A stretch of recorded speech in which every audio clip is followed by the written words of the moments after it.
మిత్రులందరికీ నమస్తే. పార్లమెంట్ సభ్యులు రాఘవ్ చెద్దా గారు విపరీతమైన అంశాలతో పార్లమెంట్ వేదికగా తన గళం వినిపిస్తూ ఉన్నారు. మొన్న రీఛార్జ్ గురించి మాట్లాడండి. ఎమ్మెల్యేల ఫోన్కి సంబంధించింది. ఒక ఎమ్మెల్యేకు నెలకు దాదాపు 9,000 రూపాయలు రీఛార్జ్ కోసమే కేటాయిస్తూ ఉన్నారు. మామూలుగా అందులో 350 రూపాయలు కట్ అయితే మిగతా డబ్బులు ఎక్కడ పోతున్నాయని ఆయన మాట్లాడడం జరిగింది. ఇది వాస్తవమే. నేను గూగుల్లో కూడా కొట్టడం జరిగింది. ప్రతి ఎమ్మెల్యేకు మన దేశంలో ఎంత ఫోన్ రీఛార్జ్ కోసం ఎంత కేటాయిస్తున్నారని చూస్తే 9,000 రూపాయలు అని చెప్తా ఉన్నారు. మామూలుగా ఆయన పర్సనల్ ఫోన్కి 350 రూపాయలు అనుకోండి, ఆఫీస్ ఫోన్కి ఒక 350 రూపాయలు అనుకోండి, పోనీ 1,000 రూపాయలు పోయినా మిగతా 8,000 ఎక్కడ పోతున్నాయి?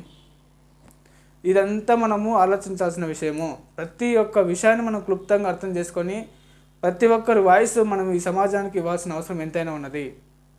మామూలుగా ఫోన్ రీఛార్జ్ అయిపోతే మనం ఇన్కమింగ్ అనేది వస్తుండే ఇంతకుముందు, ఇప్పుడు అది కూడా బంద్ అయింది. రీఛార్జ్ అయిపోతే అంటే ఎంత ఘోరంగా మన దగ్గర వసూలు చేస్తున్నారు అనేది ఒకసారి ఆలోచించుకోవాలి మనం.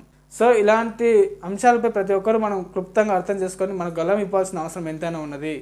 సో దయచేసి మరి ఇలాంటి అంశాలను ప్రతి ఒక్కరూ పార్లమెంట్లో ఏం జరుగుతూ ఉన్నది, అదేవిధంగా అసెంబ్లీలలో ఏం జరుగుతూ ఉన్నది, అదేవిధంగా ఏం బిల్లులు పాస్ అవుతూ ఉన్నాయి, దేనికి బడ్జెట్ కేటాయిస్తూ ఉన్నారు అనేది ప్రతి ఒక్క చదువుకున్న యువకులు మరి యువతులు అందరూ ప్రతి ఒక్కరు తెలుసుకోవాల్సిన అవసరం ఎంతైనా ఉన్నది.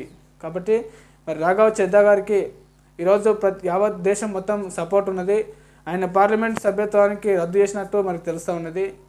ఇది మీరు ఆయనని రద్దు చేయొచ్చు, కానీ ఆయన లాంటి వాళ్ళు ఎంతోమంది ఈరోజు పుట్టుకొస్తారు. రేపు రాబోయే రోజులలో మీ అందరి ఓటమికి ఇదే నాంది పలుకుతాయని తెలియజేస్తా ఉన్నాము.